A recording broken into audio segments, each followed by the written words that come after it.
So I've been living in the Bay Area for about 4 years now, and as somebody who really champions like speaking about the Black community and championing advancements for the Black community, one thing that I could not shake out here is this feeling that San Francisco has perfected how to relegate Black Americans to second-class citizenship. Now, to make a long story short, what really drives up this point in me is the fact that I've spent a lot of time in San Francisco. I used to live there for 4 years, and I recently spent a lot of time in the Tenderloin. I was working there for like a little internship, and I lived there too. And one of the things that I just really couldn't shake, and I still haven't really fully thought through, is that why do you just see such a high proportionality of us in areas where we're either dealing drugs or being, like affected by those drugs? You know what I mean? Like, What do you think? I mean, I get you want to ask the question, but why do you think? I mean, do I need to sit here at this point in time and say, well, because they don't care about us or anything like that? You know what direction I like to go in with videos like this when we ask questions like this? I like to say things like, because we're letting them dictate the outcome of our lives, and guess what? We're following the system that they set. I mean, that's as simple as that. It's on us. I'm not a person who complain and blame, that person and that person. Look, we have to understand something. Like, I know my history. We're not going through what Harriet Tubman, went through, and what Martin Luther King went through, Malcolm X and all of them. We're not going through what they're going through. So I think it's disrespectful to sit back and complain about things you actually could go out there and do something about. You can actually go out there and build a business and no one can stop you. You could go out there and make millions and no one can stop you. Yeah, they don't got to help you, but no one can stop you. So when I see questions like this, how San Francisco, why, do they put all the Black people and the drug addicts and the people over here who are who don't really have much, low income and everything, why they put them with us, why we're mixed in with the people who are looked at as nothing? Well, because we're letting them, man. If you really want to put in some real work and get out, you can. I'm just saying. In an area where, or in the city where 5 to 8% of the population is Black, you're not really seeing a lot of Black people in everyday regular spaces, like on the bus or in the grocery store or at the spot that you work at. Why is it that when you go to the Tenderloin though, or you're on Market Street, a majority, or not a majority, but a higher percentage of the unhoused people or the people who are addicted to drugs that you see always end up being Black folk? And that's just the questions that this brother is asking. Love the brother though, love the brother, but the questions that the brother is asking, bro, you need them to spell it out? I mean, I'm just asking, do you need them to spell it out? These people ain't Jesus, bro, and we've been getting treated like this. It's nothing new. That's why I'm big on us building our own foundations, getting our own property, building, even buying our own land, starting businesses. I'm big on stuff like that because the only one that's going to come to our rescue is ourselves. To be honest, a lot of times we go against each other. We focus on what they do when it comes down to them making us feel like second-class citizens. But shoot, you go look at most hoods, you don't even want to come outside and deal with your next door neighbor. We treating each other wrong. I'm gonna be straight up with you all, man. Growing up in Watts, California, yes, I had to deal with LAPD whenever we had to deal with LAPD. But as a kid, I feared the dude on the block next to me more than I feared LAPD, other white people, or anything like that. I didn't even really know too much about, growing up in LA, man, I didn't even know too much about racism against other normal white people until I started to get older, go to college and things like that, kind of really get out of the city, a lot more, right? Because when you are young growing up in LA, The people who are attacking you is people who look like you. So I feared my neighbor and a dude on the next block more than I feared, white people are cared about what they were, who was treating us like second class citizens. You get what I'm saying? So when I look at situations like this, I'm like, bro, I think the focus should be not them making you feel like a second class citizen. The focus should be, hey, we need to communicate with other people from our community and do something differently. Because the only one that's going to help us get to a place to where we're now being respected is each other. That's a fact. I'm just keeping it 100, man. That's it.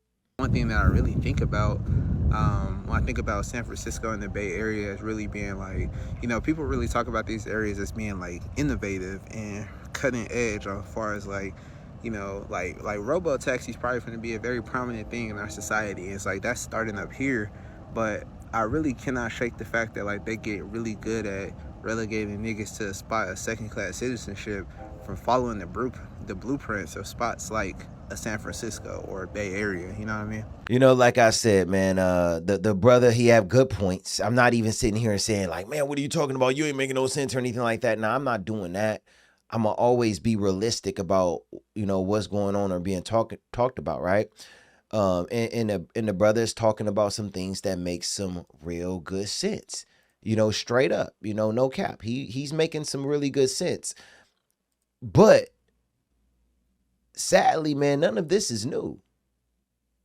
This isn't just going on in San Francisco. Almost every city you can name in America have an area where they try to delegate black people, and that's a fact. I'm not making this up. You could go to any area you wanna go to.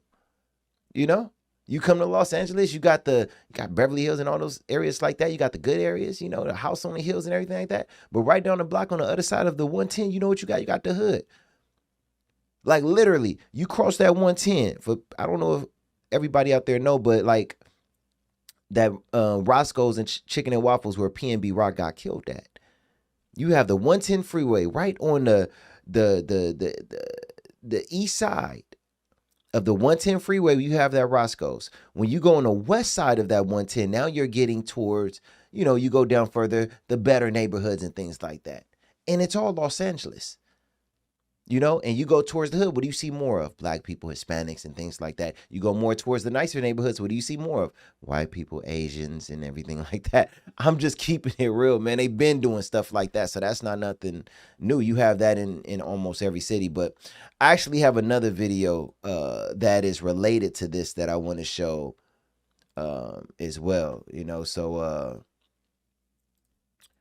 let's go on and get to that video. But I mean, for the people who are watching for the first time, I appreciate it.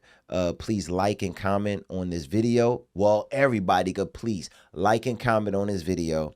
And if you're not a subscriber, I would appreciate it if you subscribe to this channel. Hey, man, I am on a quest to lead others to Christ. And if you want to jump on this journey with me, hey, please come on, man, join the channel and we could be on this journey together, man. Straight up. But all right, let's get to this next video that we have. Now, this right here is going to be a lady talking about what's going on in San Francisco. I guess the people out there in San Francisco are really going through feeling like they're treated like second-class citizens, and things like that. So let's see what she has to say about, San Francisco. Then we'll go from there. Fancy lady here. I'm here with the public service announcement. Look, do not move to San Francisco if you are black. I repeat, if you were black in 2026, do not move to San Francisco. San Francisco is between 5% and 5.7% black. Those are very disappointing numbers. I'm out here trying in the park, in Golden Gate Park, beautiful location, attempting to get some vitamin D. And July, hi, hey buddy, hi, most cutest dog. If you have a dog, It's San Francisco's a great place for dogs. Anyway, so I'm trying to She's over here complaining and telling us black people, hey, don't move to San Francisco. Hey, you know what? You know what? I'm just sitting down here enjoying myself at this park right now, and I see the cutest dog.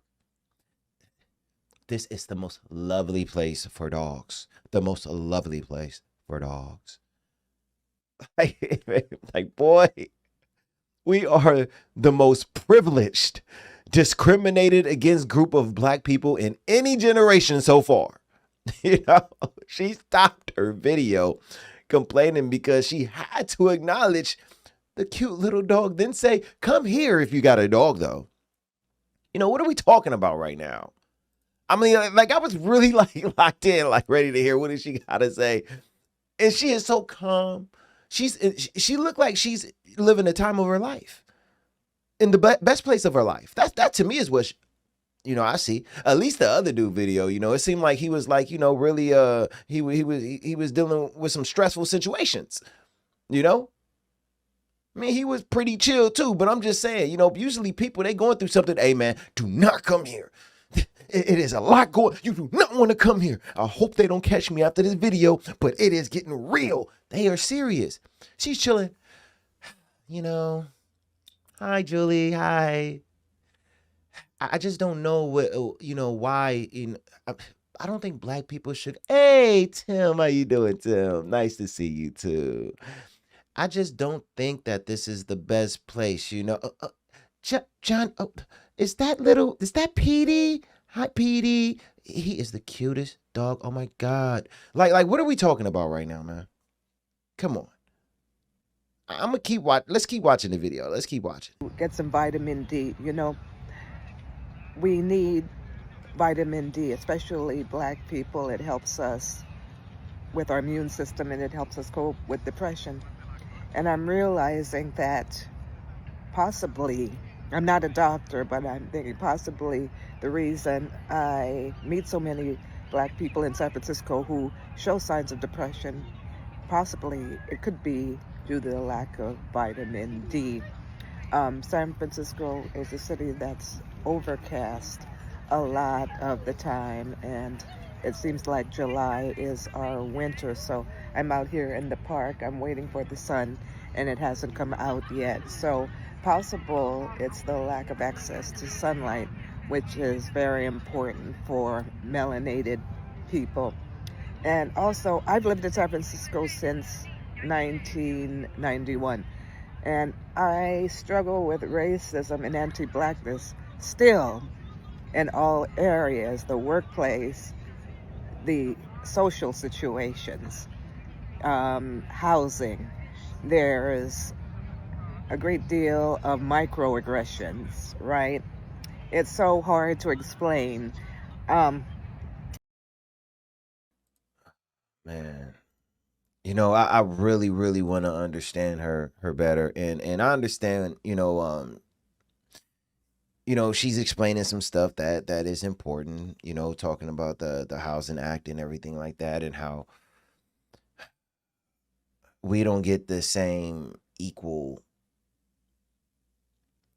circumstances and situations when it come down to dealing with things like finding housing and everything. I get it, but can I also be honest though? Like, I have to be honest. Like, I can't just focus on those things that she said, that there are some facts to it, but there are some inconsistencies to things that she's saying as well.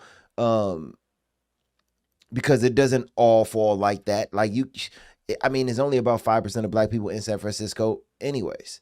So are they trying to leave black people out of certain communities and neighborhoods? I don't know. I mean, but it's only 5% of us. I don't think all of the 5% of us are living on the streets. So I mean, look, to be honest, it to me it looked like she's living just fine. She looks like she's living her best life. Am I tripping? Look, man, sometimes people just want to talk. And she seemed like she just wanted to go out and sit under the sun and get some TikTok therapy. That's what I'm seeing. That's what I'm seeing. You know, I don't want to seem, unempathetic. Um, but I'm just telling you what I see and what I feel. That's all I could give y'all when it comes to this, man. Let's listen to the rest of what she got to say, though. Let's be respectful. Let's be respectful. I've gotten used to being in public spaces and being the only black person there, right? I pass black cultural institutions that are desolate, like the Ella Hill Hutch Cultural Center. I passed by today and it looked closed and deserted. All of the black cultural institutions seems to be desolate and empty. We did have a black mayor who tried. We have a white liberal mayor now who's trying, but I just don't see it getting any better for black people, for African Americans here. Businesses are closing left and right. So what do y'all think? I am going to prepare a part 2. But yes, right now, I don't plan to be in San Francisco within the next 5 years. I'm serious, y'all. But drop a comment and let me know what y'all think, and I will prepare a part 2. Anyway, this is casual. I'm just talking off the top of my head. So forgive me for the errors and the speech impediment. There I go again. Speech impediments. All right, y'all. Bye and have a safe weekend. All right. Seemed like a really nice lady, though. Seemed like a really, really nice lady. Again, please, if you are just now watching the video, or if you haven't yet, please like and comment on this video. I would highly appreciate it. And also subscribe if you're not a subscriber yet. We're trying to get the algorithm up on his channel, so I would appreciate it. If you like the video and you comment on this video and subscribe if you are not a subscriber. Look, man, to be honest, you know what I say now about most complaints dealing with black people? You know what I say? And can I say what I feel? You know what I say now when it comes to most complaints dealing with black people in the black community? Oh, well, man, that's life. And I know somebody is going to hate that. I already know, but hear the entire message before you get emotional. All right. I'm not saying discrimination never happens. I'm not saying racism just disappeared. I'm saying we cannot keep allowing what someone else does to dictate the outcome of our lives. Sadly, man, none of this is new. This isn't just San Francisco either. America has a documented history of segregation, redlining and black communities being pushed into, certain neighborhoods, but every generation has to ask, what are we going to do next? Because I think it hurt us more going around expressing our feelings to everybody like somebody is going to come and save us. They're not. And TikTok therapy definitely ain't rebuilding a community. You know what I'm saying? The best thing you could do at this point in time to help others is get out there and make something happen. Get out there and teach somebody how you made it happen if you made something happen. Harriet Tubman had to lead enslaved people to freedom. Martin Luther King, he fought segregation and racial injustice. They fought the battles, of their generations. Now, what are we going to do with ours? Now it's our time to build property, foundations, businesses, strong families and opportunities that can outlive us, man. We got to do something different. Every generation has to take it to the next level. I don't want my children sitting around having the exact same conversation I'm having today, man. Nah. I want them, saying, hey, my father built something So now I could build something on top of it. That's progress. And here's where I would say Christ comes into it. In James 2:17, it says, faith by itself, if it does not have works, is dead. We can pray about our communities, get on here and talk about it. We should pray about it for sure. But are we building? What are we owning? Who are we mentoring? Who are we employing? Who are we out here teaching? Proverbs 13:22 says, a good man leaves an inheritance to his children's children.